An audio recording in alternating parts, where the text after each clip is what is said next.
and this is a big issue in the Republican primary as well, woke and wokeness, and what that means for families around the country. You're quoted saying, "Wokeness is a virus more dangerous than any pandemic, hands down." So for those families who look at you saying that and say, "I don't know if wokeness, this pandemic took my family member," what do you say to them?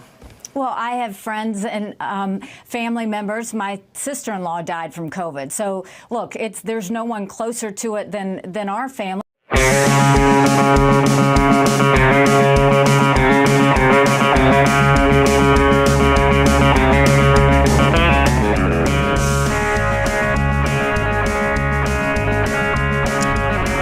Yes, folks.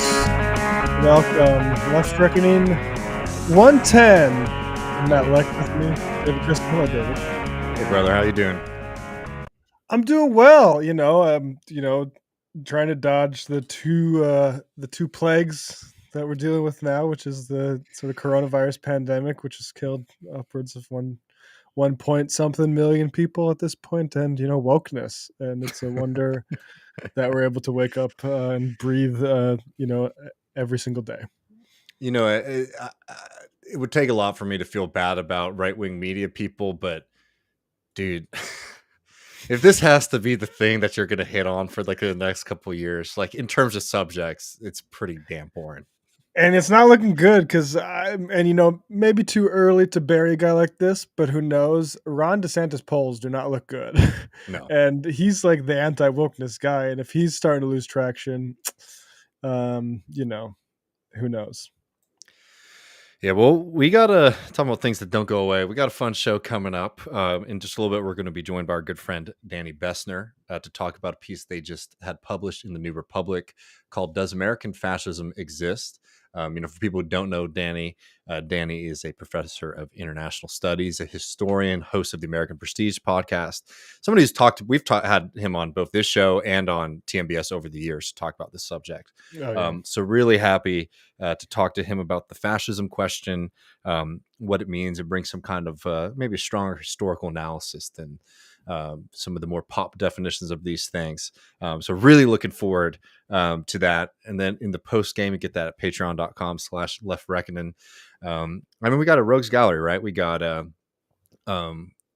Jimmy Dore, right? We haven't really done too many Jimmy Dore things on this show, but there's a good one, a little too juicy for me to avoid, because I get caught in the crossfire of some of the flame wars between MR and Jimmy people. So It pisses me off enough that when I saw this one, I figured we might need to talk about it a little bit. Jimmy has an expert from the our august venture capitalist community to talk about what to bail out and what isn't. So look forward to that. Some hard hitting stuff there, but some good news. We're going to talk a little bit about what happened in the great state of Minnesota, and also we might be bringing back a little bit of the Bernie Warren fights from the past, because Bernie just dropped some juicy. Bernie's been pretty quiet about for the most part, but he said something I think is worth covering. There's a nice paragraph, and I don't know what surrounds the paragraph here, but from "It's Okay to Be Angry About Capitalism," that I don't know that I would have written it any differently myself on that issue. So yeah. So very happy about that. But without further ado, we're going to have Danny on in a second. We have this topic up here, and how should we introduce this, Matt?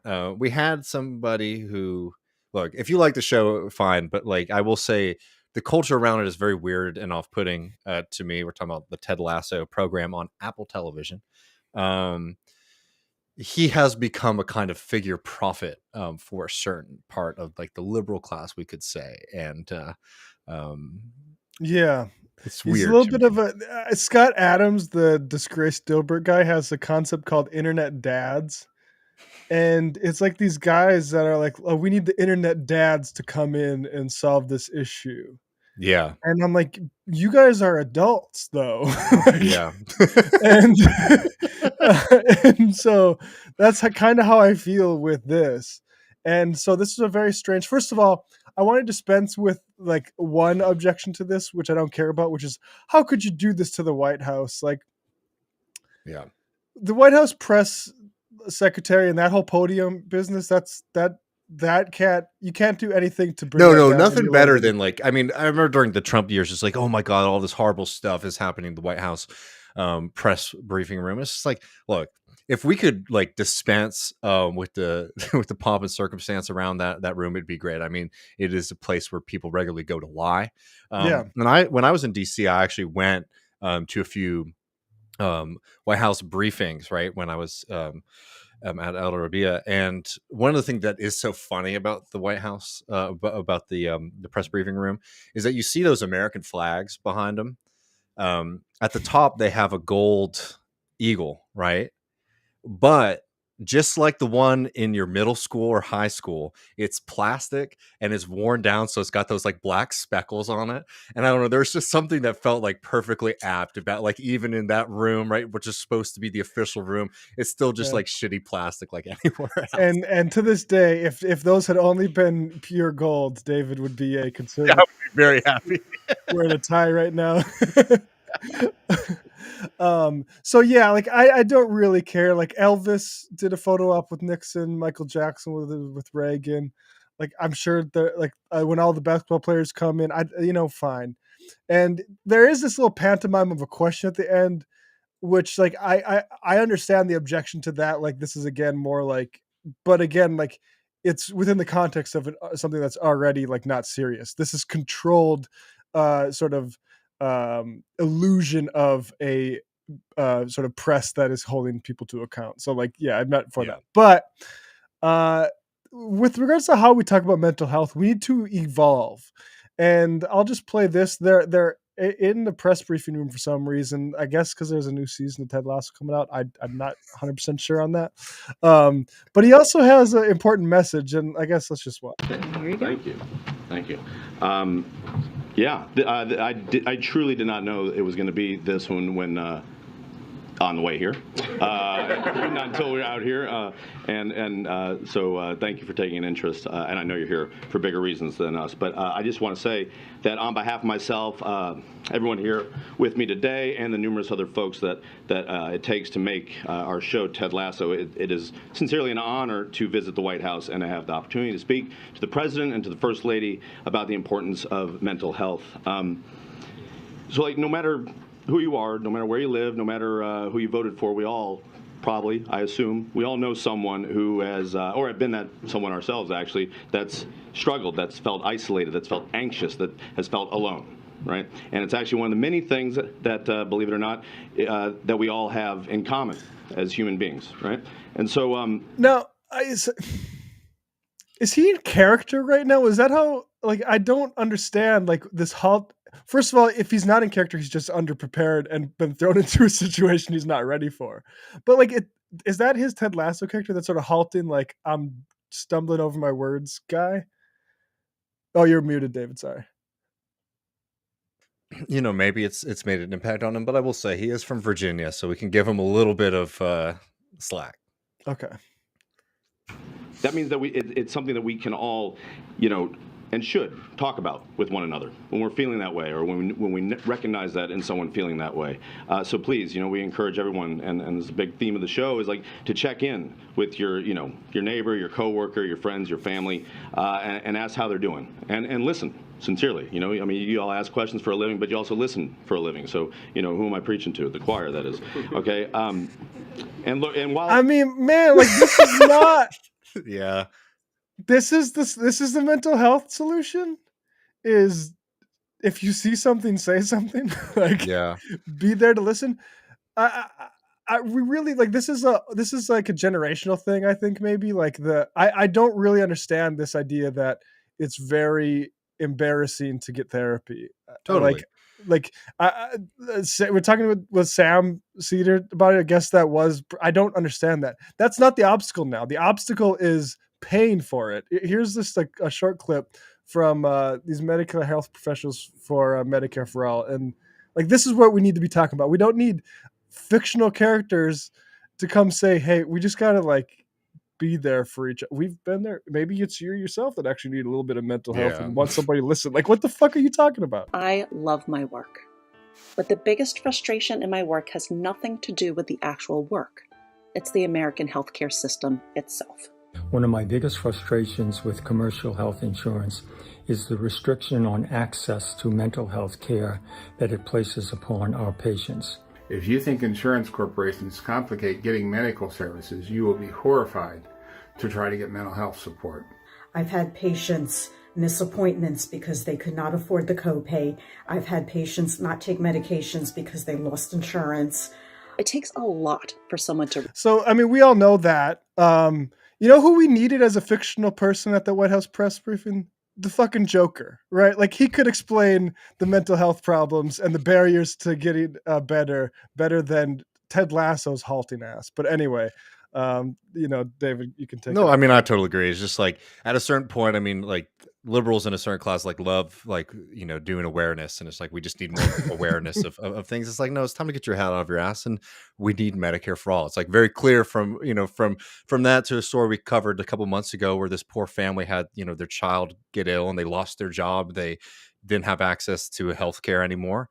They got stuck in the middle of our just like horrible healthcare and insurance system. And it's like the same thing with mental health. So it's like, yeah, I mean, if Sudeikis wants to go out there and say that, like, we need to take, mental health care in this country more seriously, they come out for Medicare for all. And the Biden administration is also run by a fellow who said that if that does come to his desk, he will veto it. Right. So if you are trying to put pressure on somebody, if you're just trying to raise awareness, I don't know, maybe raise awareness about that fact. All that stuff, like, where it's like, we all agree about this. Like, what did we agree about it? That we should all talk about it? Like, I don't know. Like, is that really as far as we can push this agreement? I mean, it's the same thing with, homelessness, right? It's like across the board. It's like there's all these problems in society. And I think at this point, everybody gets that their problems is sort of like, okay, what are we going to do about it? And at a certain point, it's very clear that charity is not going to do it. It's very clear that more awareness isn't going to do it. And yeah, the idea that it's like, well, we just need just more role models and people to come forward on this kind of thing. When the reality is that if you do get convinced by a role model who comes out and says, go and get healthcare, right? Go get mental health care.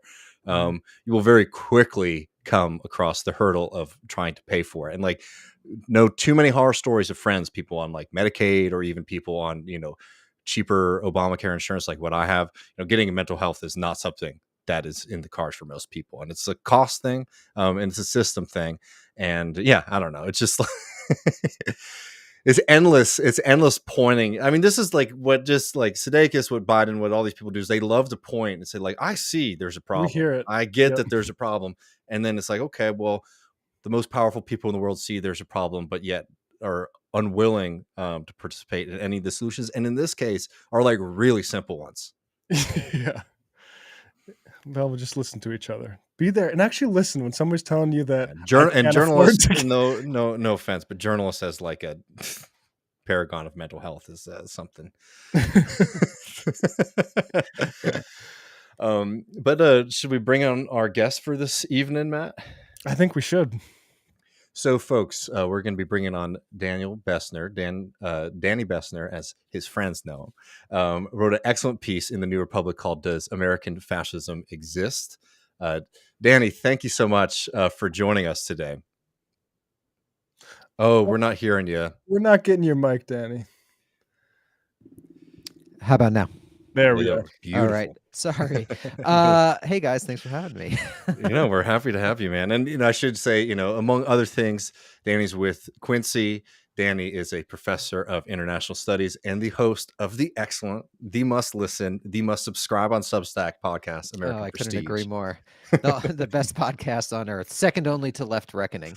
I mean, I've always told you, like, that's my workout pod. I'm getting swole. Oh, geez, you must be putting up weight. Listening to my annoying, stupid voice. No, I mean, I'm really happy to have you on as always. And, we're going to talk about this piece on fascism, and like, people who, have been listening to us over the years, have been listening to the Michael Brooks show. No, this is a subject that Danny's passionate about. I think we've done this. Like, Jesus Christ, this is my passion. When I'm at the pearly gates, what did you do with life? Fucking wasted it on this stupid debate no one cares about. That never goes away. Yeah, the gift that keeps on not giving. But we're going to do an episode for patrons this weekend with our friend Gene Bachelon on the Iraq War. Excellent. because as people know, we're on the 20-year anniversary of the invasion. And I was thinking maybe to like get us set up, right?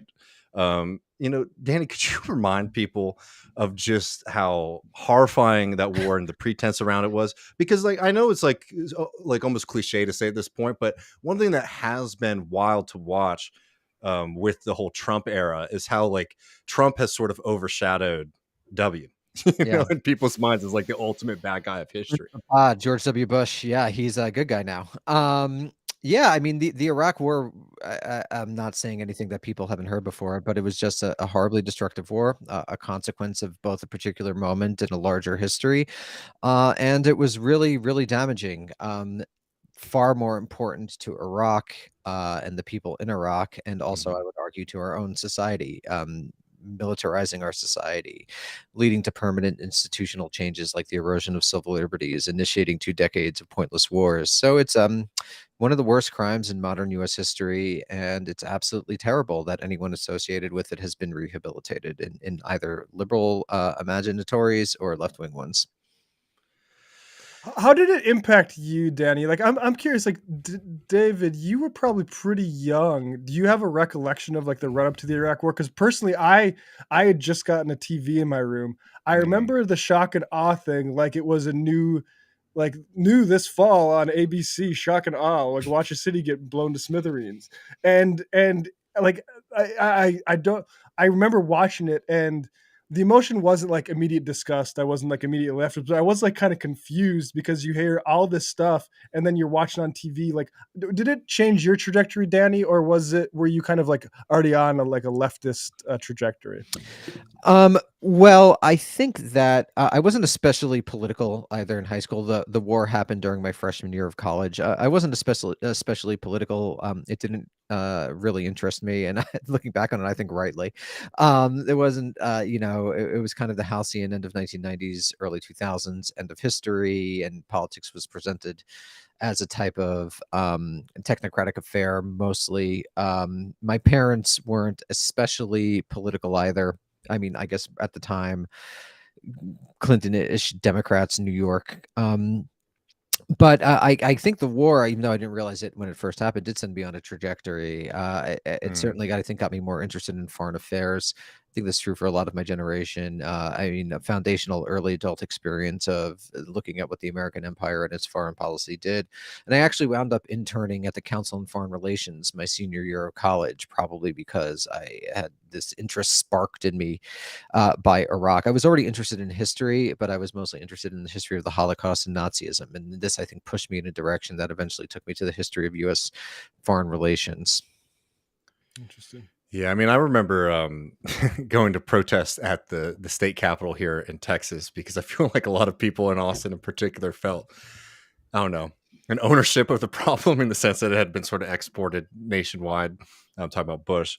But no, I mean, like, if anything, because I was so young when it was sort of, I remember like the newscast being like feeling very weird about the way it was being sort of portrayed, like this kind of like grainy footage of tanks rolling through was like the opening montage for the local news when the war started. Like every day it was just like, I can't remember what it was called, like War Update or something like that, but using like footage of like actual violence sort of just introduce a segment. I wouldn't say I had a very developed disgust at it, but I remember feeling like very uncomfortable. But like, I mean, I think for a lot of people, like in all of our generations, like it really, I hope like set up a healthy distrust of like the state and what you're being told, because the thing that is so wild to look back at the Iraq war is like all the pretenses, even at the time you could sort of tell that they were bogus, but eventually, like, you know, when you get more information, you realize like, no, they were really just like flying by the seat of their pants on this thing.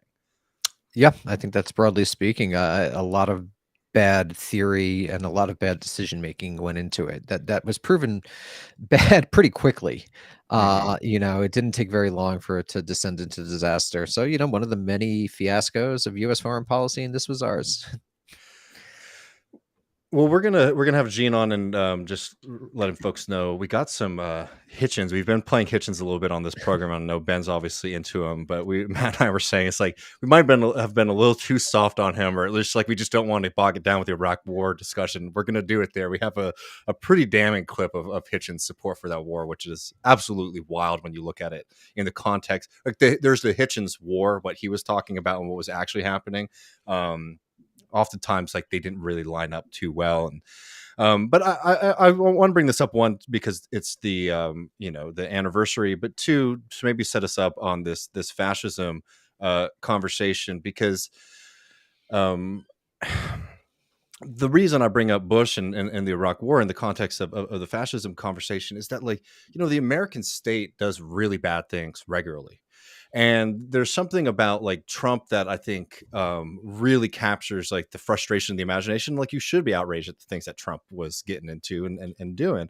But sometimes it was sort of like, instead of getting mad at the things that were actually happening, it was like this kind of specter of like fascism is coming to America, like via Trump. And then, I mean, maybe to start us off talking about this, could you maybe give people an understanding of like why you think this question is like why is it worthwhile to say to somebody who's like going and calling all of their political opponents fascists that like that might not really line up with the historical record, or might not be the best framing to understand what's happening?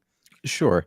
So the way that I would describe it is the debate has two broad elements that run in parallel and oftentimes intersect, and that's an analytical one and there's a political one. So there's the analytical question of, is the United States since 2016 or in 2023 meaningfully analogical? Could you draw useful analogies between the modern US, the contemporary US, and Nazi Germany, which is what most people are referring to when they use the word fascist? And then there's the political question, whether identifying fascist is a useful way to mobilize people against the extreme right wing. And I think the answer to both of those questions is no. I don't think that the 2023 United States meaningfully reflects the actually existing conditions of Germany in the 1920s or 1930s. And I don't think the term has been especially politically useful to the left. I mean, I want to tease this out a little bit more, but maybe like from my perspective, like an example, and I don't want to come at this person, but there was a very famous like kind of TikTok social media video when it was Trump versus Biden, where this person is basically saying like, oh, don't criticize Biden on his role under Obama when it came to Obama's border policy. There's a fascist in the White House. There are kids in cages, right? And like I can certainly understand saying like I understand the arguments like get Trump out of there, all of that kind of stuff, but it creates this kind of sloppy thinking where it's like the border activities that Trump was getting into when he was president being somehow like separate or different from like the needs or the desires of like the American state when it comes to the border. As people know, Joe Biden has effectively made Trump's policy on asylum permanent. And I should add, attached an app to it, which is the most insane. Yeah, the app breaks too. The app breaks and it can't tell people who have darker skin tones from you guys sound like a couple of guys who've never launched an app before. Okay, But the point I'm getting at here is that like it's right to say what Trump was doing at the border was wrong, and it's right to say what Biden was doing at the border is wrong. But if you place the energy, if you place like where that was coming from on Trump's position when he was president, to like Trump is like a fascist and is like sort of motivated by like trying to create fascism in this country, instead of recognizing it as like a function of like the American state, like functionally like one of the big differences between Trump and Biden when it comes to the border has been that like Trump celebrated it, right, which is bad and disgusting. Biden's quiet about it, right? And I think that like it creates sloppy thinking when you're sitting here saying that like all energies need to be sort of motivated to like defeating this very obscure like fascist threat, instead of like the very real material reasons for why things are the way they are. Yeah, and that's the affective element. Like as I put in the piece, I forget the exact phrasing, but genocidal militarism, racism, xenophobia, obsession with incarcerating minorities were not fascist inventions. They long predate it. And so I think that the term oftentimes has a bit of a foreign valence because there never was true blue fascism here. It was a European phenomenon. And I think it actually, again, in terms of analysis, obscures more powerful indigenous traditions that exist on the extreme right, rather than illuminates them. And then some people would say, well, it's a way to identify X or Y and be politically useful. I just don't think that's borne out, really. So yeah, the interesting thing from a meta debate, meta discursive perspective is how many people take it personally, and what that says about the operation of identity in American politics, and how people identify with particular positions, like truly identify with them, as another form of self-styled branding. So I think that the fascism debate, in terms from a meta level, is also interesting to look at it from that perspective. I think I had like 3 people today. Friend of the pod, Noah Berlatsky, responded, and John Chait responded in New York Magazine, right? And so what made them respond? They feel attacked at a core element of their being, of their sort of brand identity. Yeah, I mean, that's the thing that I've never understood about this like debate, I guess, as I've watched you and like other people engage in it, is like, and like I'll just cite Orwell just to on this. Like, there's the quote from the Politics in the English Language that people are familiar with, which is the word fascism has now no meaning except that insofar as it signifies something not desirable. And I think that's kind of similar to what you and the book you review say. There's this other quote here that I also like agree with, and this is sort of like I guess a counterpoint to yours. And I'd preface this by saying I agree with you entirely on like the use of the word fascism to describe a Trump America. I think it's like the only way I'm interested in is in kind of this broad sense here, which Orwell gets to, which is this. From on an essay, I believe, about the Spanish Civil War. When one thinks of all the people who support or have supported fascism, one stands amazed at their diversity. What a crew. Think of the program, which at any rate for a while could bring Hitler, Petain, Montagu, Norman, Pavlovich, William Randolph Hearst, Stryker, Bookman, Pound, Coteau. I'm not going to read everyone, but Father Coughlin, you get it. All in the same boat. But the clue is really very simple. They're all people with something to lose, or people who long for he continues, their hierarchical society. Now, is that...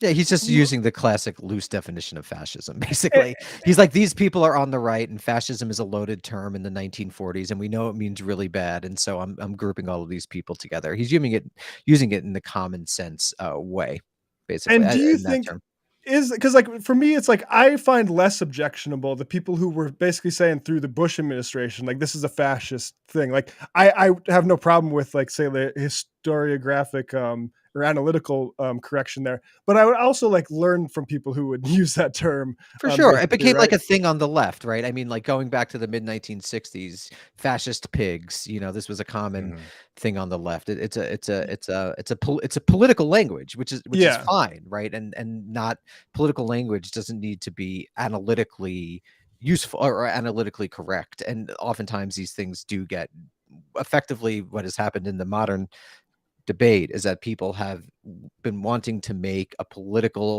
they use an analytical justification for what is fundamentally a political term. And I think that there's a lot of confusion due to that.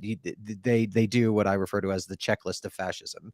If these 15 things are checked off, then it's fascism. And if it's not, then it's not. And I would just say, again, analytically, I don't think it's correct for a variety of reasons to meaningfully compare what's happening today. But if you just want to use the term in a political sense to identify as like, we really don't like that thing, and we're really standing against that thing, that's fine. It's basic, then it's a curse word. then it's exactly what I said. Then it's a curse word, and just say this is a curse word. And we don't have there's not a strong analytical core to this term. Now, if you want to say it's a curse word, that's fine. But I think people make claims that it's politically useful for organizing. I just don't think that's borne out. Or at least I'm skeptical of it. You don't have to make an analytical justification for a political term. It's just that might be related to sort of the argumentative structures of the internet, where people have to produce content over and over and over again. So they kind of have to make a mountain out of a molehill, as it were. I mean, I want to bring it back to like the contemporary stuff in a second, because it is funny that it's like some of the reaction to your piece, Danny, was as if like you were at like this rally where everybody was about to do this really big thing, and you were just screaming that like, "Oh, you're using the wrong terminology." It's like, no, you're saying that like they're either using this as just like a curse word or like pejorative, or if you are saying that this has like real analytical structure to it, very hollow. But like, maybe So, we so get are my arguments, right? Like, feel free to disagree. It's kind of pathetic how people identify with these things. It just shows again how politics is kayfabe and cosplay. You know, that we are so disconnected from actually feeling, and I think correctly, that we can affect things. This is what people get. They have a particular affective attachment to a term, which should be a term that, like any term, is under debate, et cetera, et cetera. Yeah. And am I wrong? And maybe you're not the person to ask about this, Danny, but it feels like they take more exception to you making points like this than, say, like Adam Tooze, or was it like that historian Richard Evans or Yeah, it's something? anti-Semitism. No, I mean, people, I'm just kidding about that. People want, Tooze is a very powerful person in the profession. I mean, I like Tooze. He's been on my podcast. He's a really smart guy. But Tuesday, great episode. yeah. We're gonna have him back. Maybe not after he hears this, but no, he's a powerful guy. And there's like a string of sort of like lefty grad student types who want to associate with them with Adam because they, for various effective and professional reasons. A lot of these people are like broadly in the New York media scene, broadly in the New York intellectual scene, which is a scene I've never, even though I'm actually from New York, the outer boroughs, but it's one that I've never been a part of because I left New York after college to go to Duke, and then I taught at Washington. So I think that I've never been a part of the scene, so I don't abide by the various norms of it. So I think there's a lot of like bad boy. Yeah, I just don't care. You know, that's what a bad boy would say. Yeah. I mean, the way that I think about it is I've done the reading and they've read a lot of posts. There's a big difference. You know, I didn't start writing in public until after I had submitted my book manuscript. And this is actually interesting because it gets into the questions of democratization of culture, which has positives and negatives, like everything. You know, it's good that everyone has a voice to some degree, and it's also there are people who spend more time on things, oftentimes have different opinions for various reasons. I know this is like a loaded question, and like I'm not expecting you to like break it down all the way, but like some of the defining, like, be they historical or ideological aspects of like fascism that you think are sort of not maybe apparent in like the Trump movement compared to like Mussolini, and then to like, you know, and then to like Hitler and the Nazis, right? Because like, you know, you hear a lot of different versions of, like, as you said, like there's the echo kind of checklist that people like to use. The other kind of popular one is it's just like corporate power mixed with the state. Is like, that's what fascism is, right? I mean, like, you know, can we put some historical meat on the term? If you're looking at the structures of that are the enabling conditions of fascism, I would say there are three things. One is the experience of total war, both in the trenches and on the home front. In the trenches, it creates a generation of incredibly scarred people who are very alienated from society, who have true trauma, who do things like form violent street gangs and fight each other and kill each other. There's also the experience of total war at home, which makes people skeptical of politics writ large and nostalgic for a conservative reactionary position. So both of those, I think, are foundational to the development of both Italian and European fascism. There's an interesting book, I forget the author, it's in German, but he talks about how like all of the Italian fascist leaders were veterans, or like not all, but most, or a lot, plurality perhaps, were veterans of a particular front in the Austro-Italian World War I area, right? So these things are like foundational. Nothing is equivalent to that in the modern United States, and it's offensive and absurd when people claim otherwise. Second, in terms of the capital, why did capital align with fascist regimes? It was because there was an existence of a powerful left. Luckily for people who are afraid of fascism, the left has been tamed in this country for almost 100 years now, and capital would prefer to align with liberalism. I think if you look at it historically, capital prefers that than it does fascism. So that structuring condition also doesn't exist. And then I would argue one that I don't hear many people talk about, but if you look at just the state of the state, literally like the state apparatus in the 20s and the 30s, it's very different from that which exists today. States were capable of being taken over by small, dedicated groups. That is no longer true today. I would think the bureaucratization of the U.S. state over the last 70 plus years, plus the various structural features of it that basically make popular politics virtually impossible today, also mitigate against using the fascist analogy. And I've written about this in a piece called, I think it's called The End of Mass Politics. that we often have this language of mass politics and even a political understanding that assumes the masses are politically meaningful. And I'm not sure that's really the case any longer. Fascism is very much a movement that is a function of the masses. This was one of the first things that people identified in the 30s and the 40s. So those three structuring conditions, just to repeat, the experience of total war, the existence of a powerful left, and a state that is capable of being taken over, no longer exist. And then there's just a larger thing. I think there's much more important indigenous traditions in this country to draw on to explain the American far right that I think, using the term fascism occludes. Speaking to the one point about the by the way, just in the chat, someone said that would seem to define it so narrowly, then almost nothing could be called fascism today. Precisely. If you want to make analogical reasoning, you have to have like clear analogical stakes. You can't just use, or feel free to use it as a curse word, but that's not analytically powerful. Sorry, Matt. The one about no challenge from the left. Could just a sort of collapse in political legitimacy, absence of that, necessitate like a sort of like turn to more fascisty? I don't think they need to. I think Americans are just going to since the 60s, our entire political identity has been organized around consumption, i.e. buying shit. And I don't think that's going to change with the collapse of political legitimacy. In fact, I think political legitimacy in this country rests on that. Would you make a distinction between like policy and politics? And what I mean by that is that like people will oftentimes be like, well, this is a fascist policy, right? So you see like DeSantis doing his stuff in Florida right now, trying to make journalists like sign up with the state, right? Very worrying and, authoritarian, certainly.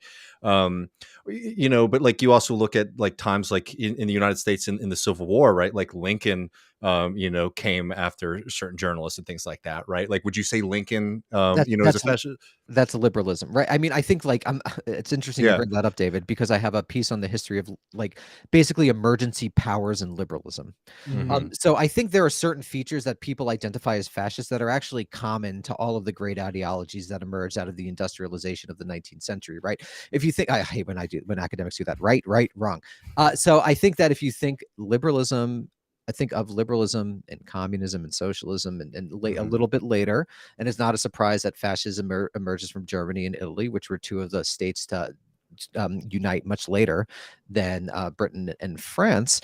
I think that you see that these are all basically ideological approaches to dealing with this explosion that was engendered by industrialization.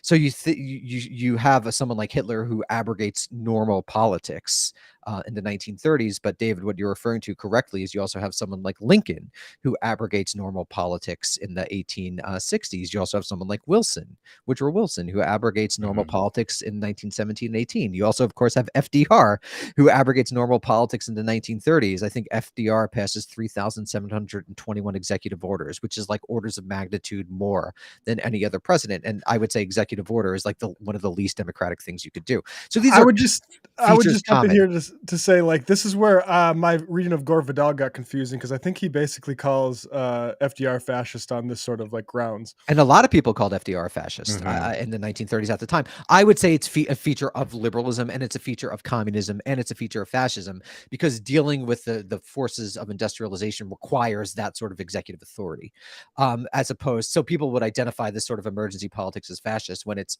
endemic to liberalism. It's endemic to communism. It's endemic to all the great ideologies of modernity. And you saw it, of course, in our own lifetimes during the War on Terror, talking about Iraq, right? This was like the great resurgence of Cold War liberalism because it was an quote unquote emergency moment.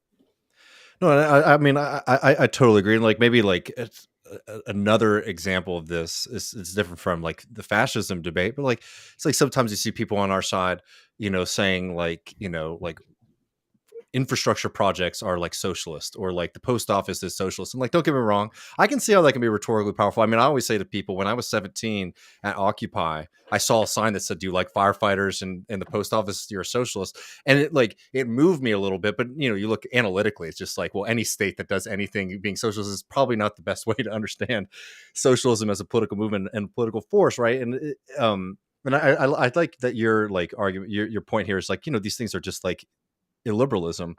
But I wanted to like keep for just one second on like the mass here too, because I think that that's something that's missing and sometimes misinterpreted or misimagined. Because like Trumpism is a very distinct and unique American political force, I would say, right, in the sense of its ability to mobilize certain people. But I think It's that miss the way how that I would put down it is. Yeah, just very quickly, it's mobilizing a new political coalition. And this happens Mhm. periodically. And Tim Shank's new book talks about how it happened. So that's I think how I would frame it. Like every few generations, there's a new political coalition that emerges. Trump's might be permanent, might be not. Obama also had a particular coalition that didn't prove permanent, right? It's to be decided how permanent this quote unquote realignment is or isn't. Sorry, David, please. Oh no, no. I mean, I think that that's a decent point, and I think that understanding that coalition level stuff is really critical for Trumpism, because like the thing with Trump that is like interesting is like it's very top down and it's very media based and it's not organized. Do you get what I mean? It's like Right. there aren't like Trump clubs, right? Right, As because much. Americans don't have any type of clubs. You know, Which is we're all very bowling different. alone.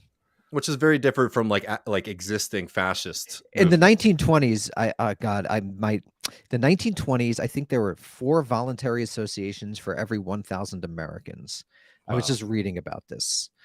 So that like think about that. That's like a society with interstitial sort of mediating institutions that could channel things like anger. Right now, we're all just yelling. People are just yelling at me online. Right? Tweets. That's politically quiescence. It's not politics. It's identity and neoliberal identity branding. Is how I would frame that. It's fake politics, but people really feel like they're doing politics. It's again sad and pathetic, like much of our age. No, and I mean, we've been sort of talking about it a bit, but like, let me see if I can grab it. But like, one of the bits that I think was really astute in your piece is like that there, like, the way that you get attacked for this piece, or for making these kind of arguments, like there is like a very important sense of like identity making in utilizing the term fascist, right? So to define, oh yeah, this is a good one. This got a lot of people mad. You read it, David. let me pull it really quick. My editor Laura, I hope I'm not she's like, damn, this was zing. I think she wrote when she read it. All right, I'll pull this up so everyone can see, because I think that this really gets at not just like why people are mad about your piece, but it's like, I mean, hell, Dan, I would like to get you on the podcast just to talk about how mad people get at you online, because it's fun. It's again, David, it's anti-Semitism. You hate to see it.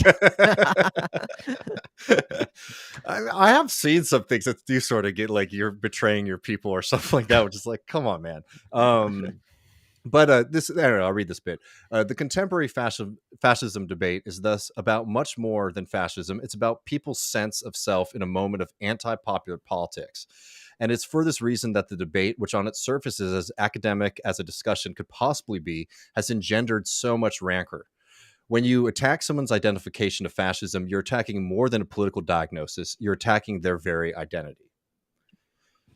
Precisely. Where's this coming from? I mean, help us understand. So the question is, why did people get so upset about it? And there's clearly an affective dimension to it. There's some sort of identification with it.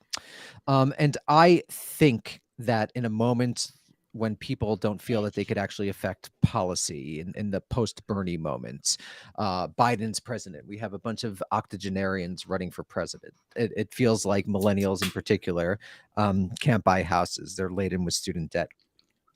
People have constructed a type of existential struggle between an enemy that gives their lives political meaning. Some people follow sports, some people follow, I don't know, politics, right? And so it's part of the right team. And identifying fascist, I think, allows one to imagine oneself as part of like really the last great struggle, particularly that the United States was on the right side of.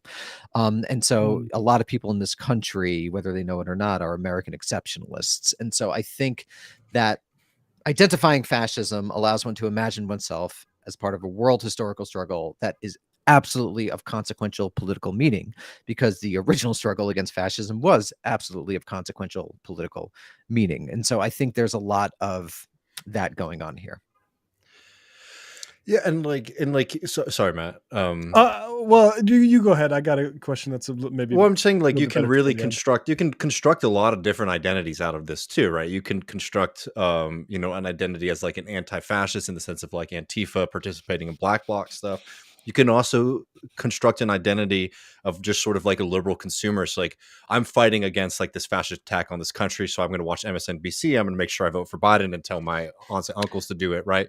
Yeah. There are different flavors of it. There's a liberal flavor. There's a center. I think when we're talking about the broad left, it's mostly what I would call the Warren voter demographic that seems most identified with it. I would have to do some more thinking about the relationship between that political constituency and but so basically left liberals more than flat out socialists seem to be more attached to the label.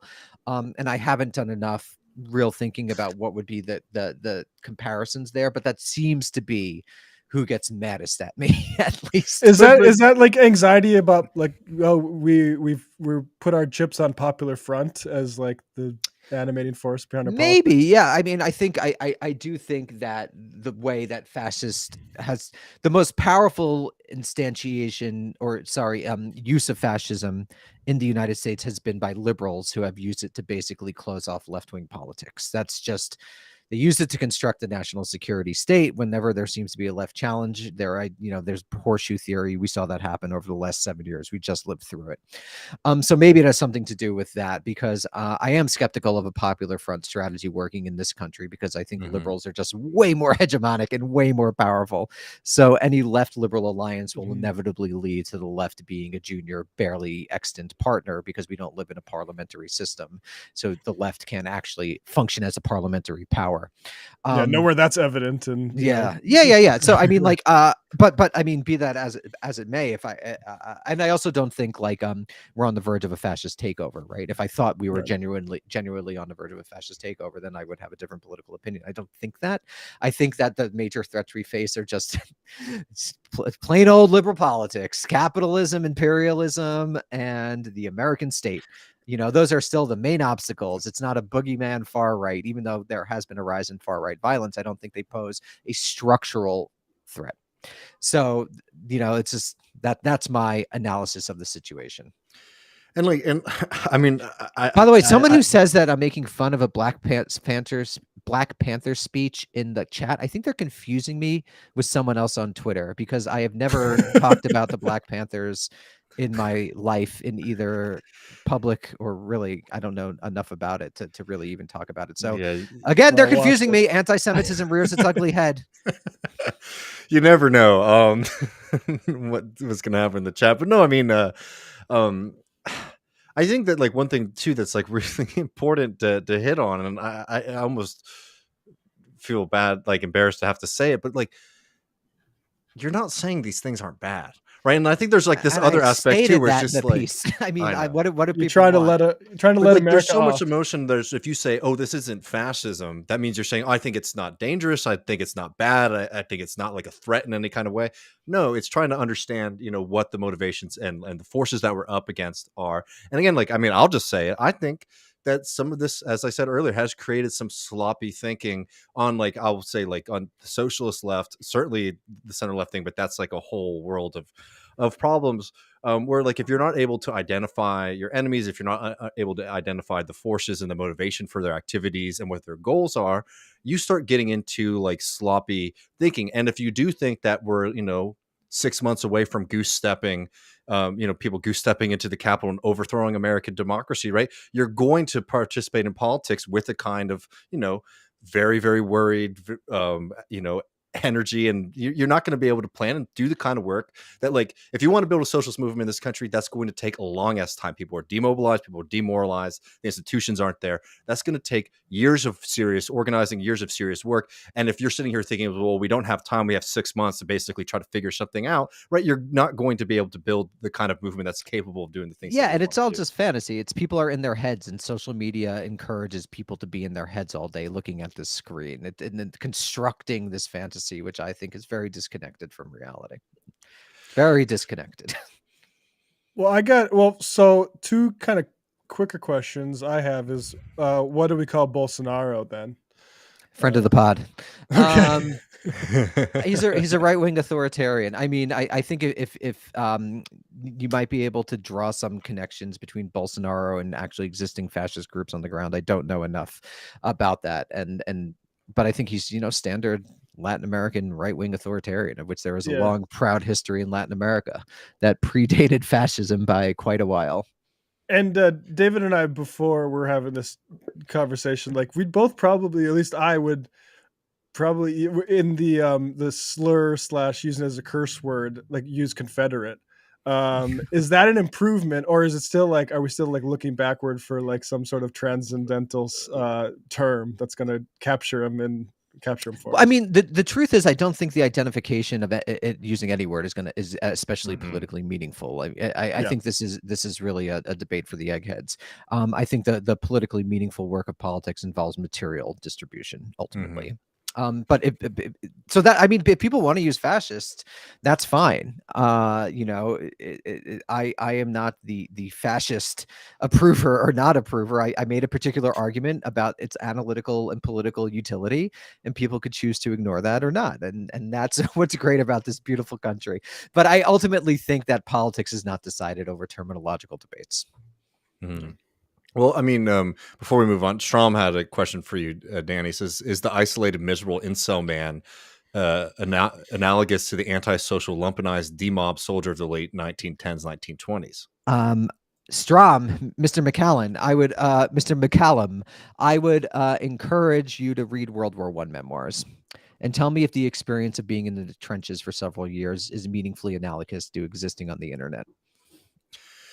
Yeah, I mean... it's not.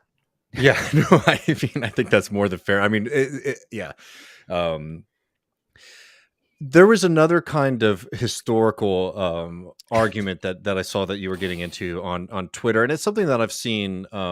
Is this the Nazi American thing? About the Nazi American thing, and I'd like to break this down because I think that this again, because there's few questions that we're getting at here. It's like, what is the right, what is the correct, analysis of this or that.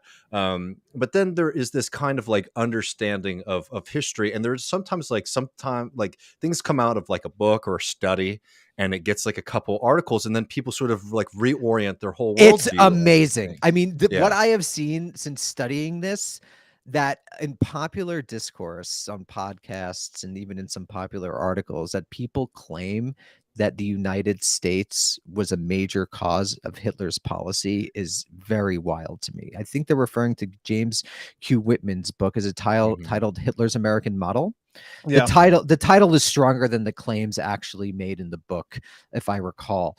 He's mostly doing, and my friend Michael Johanna, who's a legal scholar, I think has helped me see this, mostly doing comparative legal analysis of these regime types. And as someone who actually has a PhD in European history, I just think there are a lot more primary causes to Nazism.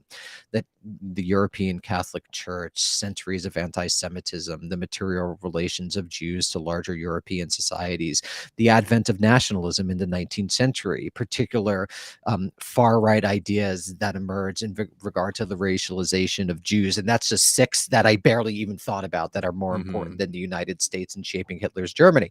I think people embrace it because it's this form of what I like to call negative American exceptionalism, because instead of saying America is exceptionally good, what this does, it describes America to a primary causal force in all historical events. And so I think that is America KKK type stuff. And believe me, this country has done an enormous amount of damage in the world. And an enormous amount of horror has been caused by this country, both here and abroad. But I don't think, as a historical explanation of Nazi Germany, the United States was a primary cause. And I think that's empirically borne out. And that's not even quite what Whitman was saying. So it's kind of funny to see people totally embrace this idea, and then in sort of tweet Whitman at me, or one of the articles or two that were based on his book. And I think I would just encourage people to think about causal hierarchies. And that is an important form of identifying, both in terms of historical analysis and today, what is most important. I mean, look, it's interesting to look at the history, for example, of Nazis sort of taking inspiration from racial codes in the United States, right? That's like a very worthwhile, like, Absolutely, and it's historical true. endeavor, Yeah, and it's it's true. true. But like That really did happen. but like this move, and I think the negative American exceptionalism is a great way to sort of frame it. I mean, you see this on the left too, where it's like Bolsonaro can solely or like exclusively or mainly be explained by like American meddling. In Brazil, it's like, don't get us wrong, we covered this with Michael. The U.S. role in Lava Jato is serious, and it made a difference there. But also, like, you have to have the right wing authoritarian freaks in Brazil on the ground, and those develop out of a particular context in Brazil, right? And this like fixation is like, we're going to pin all of these forces on America. It's not saying, oh, America's so great and like they're innocent. Americans want to feel special, even if it's a bad kind of special.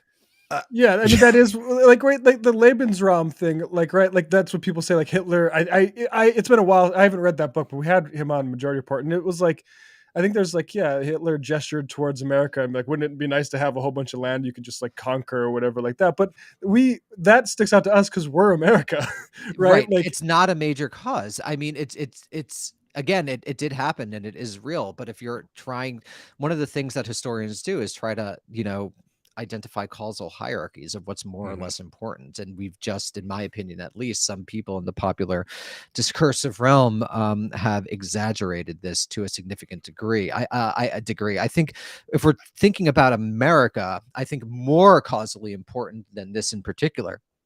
But there's also like centuries of church law to draw on. It's like that were like horribly anti-Semitic, going back to Augustine and Aquinas and like Paul and like theological. It's just so absurd. But anyway, the thing that America is important for is I do think Hitler viewed himself as in a existential struggle with Anglo-American imperialism. And I think that was a primary structuring force of his policies. I would say, if we want to talk about America, that's where it has sort of as this image for Hitler to imagine Germany as having to go against and thus create an economic realm that would be able over the long term to compete with the Anglo-American realm. Have you interacted with the Kanye critique of your piece, Danny? Have you come across this yet? What was the Kanye critique? That Nazis are good?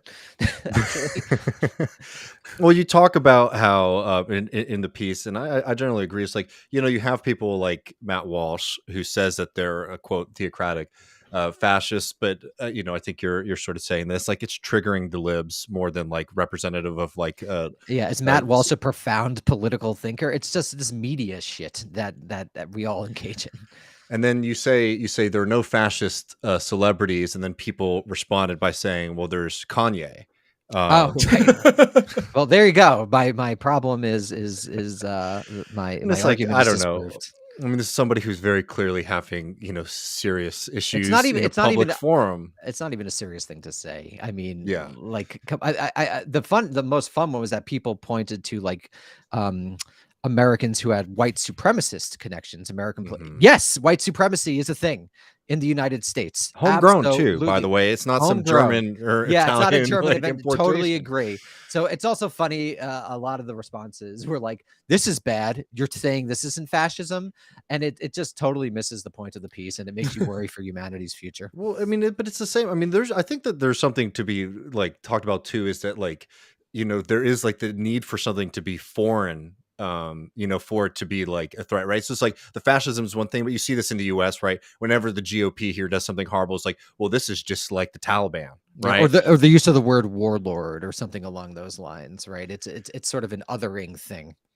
And it's like, it's just amazing with all of the work on at least popular work lately about sort of like revisiting American history to sort of recognize that like the story you were told in elementary school, middle school of like this shining democratic republic has a lot of skeletons in his closet is sort of culminating in this, I don't know, this analysis of contemporary American politics as if these things are sort of threats from the outside. Russia, right? Fascism, whatever, right? Instead of it being something that's homegrown, which like, again, if you are like reading 1690 Project, which of course we have very serious like criticisms of all, a lot of these kind of more liberal understandings of American history, but like that's been like the dominant like way to look at American history is like through that more critical lens. And then contemporary is like, well, these foreign forces are basically screwing over like invading and changing America fundamentally. Yeah, and that gets into one of the first points I made in the piece, which is that it includes the indigenous sources of a lot of this hateful, a lot of these hateful processes and phenomena. It's just it's profoundly American. You don't need fascist to describe it. Yeah, it's not that you're being easy on America by not using fascism. It's that they're being harder. They're being easy on liberalism. I'm the most critical of America, actually, Matt. There you go. Well, that's all we're here for. Do you think? I mean, just in the last couple of minutes, I mean, like another term that was sort of thrown around was populism, and I know we had you on to talk about like the anti-politics or like the end of mass politics, I believe is the title, a little while ago.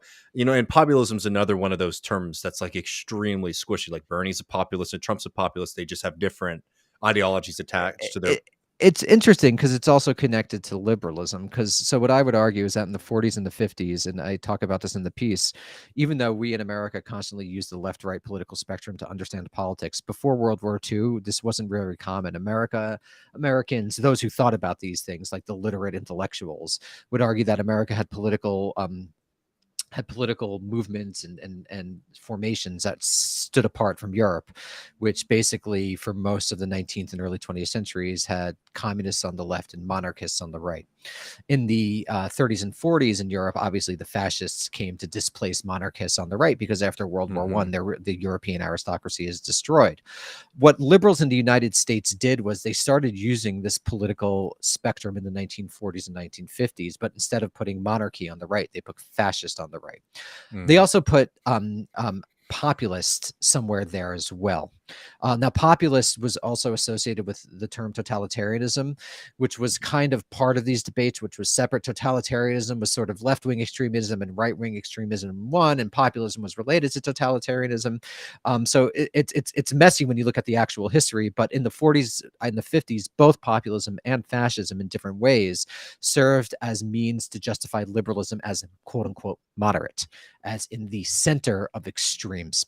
And that's why someone like Richard Hofstadter, a very significant Cold War liberal, made his political career writing about populism. That's why someone like Hannah Arendt, another Cold War liberal, made her career writing about totalitarianism.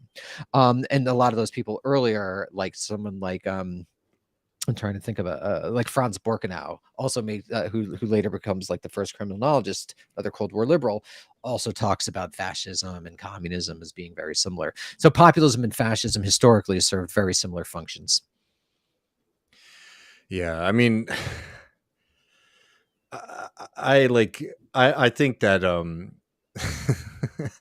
the populism is just one that in like contemporary discourse. I mean, it's funny. It's sort of like seems to have fallen out of favors. Like 2017, 2018, I felt like there were a lot of pieces. Do you remember all those times where it's like, oh yeah, Bernie's a good populist, but Jeremy Corbyn's a bad populist? You'd have people try to argue that, like, it's just like, what are we talking about? Yeah, it's so silly. And then, of course, I associate it with like the worst tradition on the left. I mean, not the worst. That's not fair. The most ineffective and a real waste of time, like Chantal Mouffe and Leclau, like the kind of retreat into I don't know, obscurity and the retreat from class struggle and socialism and Marxism. But I mean, yeah, it's just, I think that the response to your piece really shows that there is a very serious self-identification with utilizing, being an anti-fascist. I think that the point that, in addition to like the historical point about, whether or not that's a good terminology or not, I think it really hits at something you've written about a lot, you've talked about a lot, which is just like sense that like people, I think, have a lot of like political energy, right? They're like frustrated at things. They want to do My friend Megan Day put it great. She's so smart. She's like, people are more polarized since 2016 than they have been in our lifetimes. So you have incredible polarization coexisting with an anti-democratic political structure, and that leads people to get mad about this. Yeah, and I think unfortunately there's just a lot of avenues for people to outlet that energy in ways that aren't very material. Yeah, I mean, you got also like, you got to get that dopamine hit to get through the day. So I get it. Like, we live incredibly alienated lives. It's depressing. It sucks. So I don't begrudge people if they're getting that little dopamine hits, but just, maybe think a little deeper. Yeah. Well, one, folks, if you're looking for a dopamine hit, American Prestige Pod will deliver. Danny, really appreciate having you on the show. Really appreciate reading all of your work. And definitely would be happy to do this again sometime. Maybe we could talk a little bit more about the deep state or the state, because I think that that's an avenue that on the left is sort of underdeveloped, at least in the popular discourse, for thinking about building power. But Danny, really appreciate you coming on, and thank you for fighting back against people online. It's been very fun to watch, if nothing else. Yeah, thanks guys. Thanks for having me. I hope to come back soon. Hell yeah, brother. Well, take care. Thanks, Danny. Yeah, that was great. I mean, I do highly suggest, if you haven't read the piece, folks, I'll put it up on screen for everybody. Again, it's in the New Republic.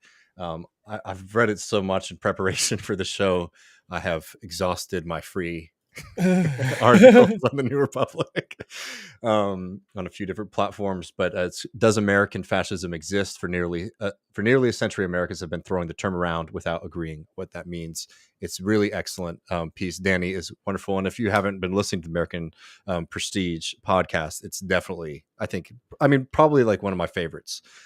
Yeah, actually, it's indispensable. There's a lot of podcasts that have been formed since like we were on TMBS, for instance, and that one is like one that even when I was on vacation, like I'm listening to that. Just before we go, just because I'm sorry, Strom, we missed it because we were live, but Strom was saying on their question about the incel and World War I, just speculating as to whether they have the same potential to find meaning in reactionary group violence. I just don't think that represents the incel community, for example, represents enough of like the American population to like even make the comparison.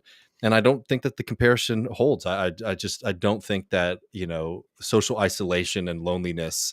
And yeah, I mean, we've seen violence come out of that community. I don't think that there's not bad things and that are happening. There are potential for people to utilize that frustration for wicked ends. But I don't think that it's comparable to like World War I veterans coming back to an extremely atomized and devastated society like you saw in Europe.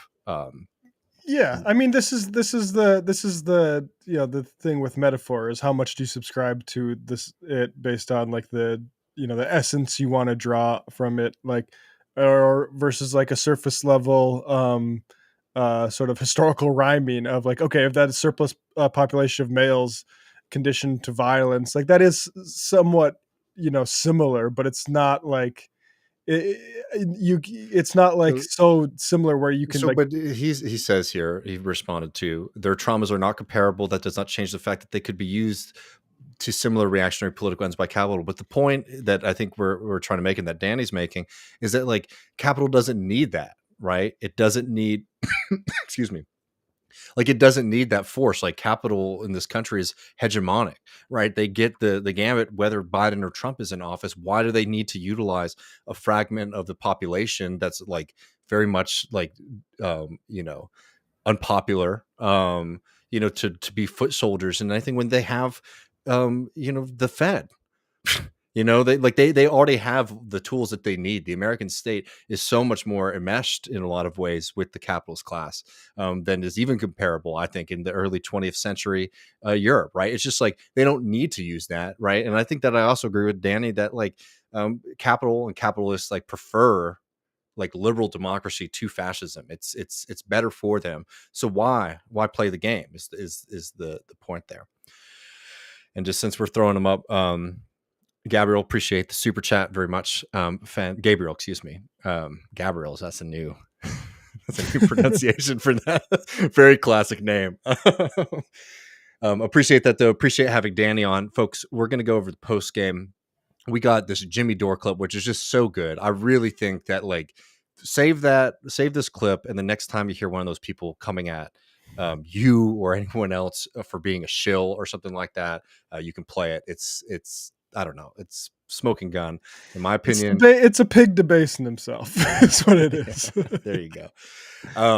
And we're going to be talking about what's been going on in Minnesota, some good news, and also looking at some juicy stuff from Bernie's new book on Warren. So get access to that, patreon.com/left reckoning. So if you're a patron, you can leave us a voicemail if you have any opinions on the subject that we were just talking about, 1-940-289-7234.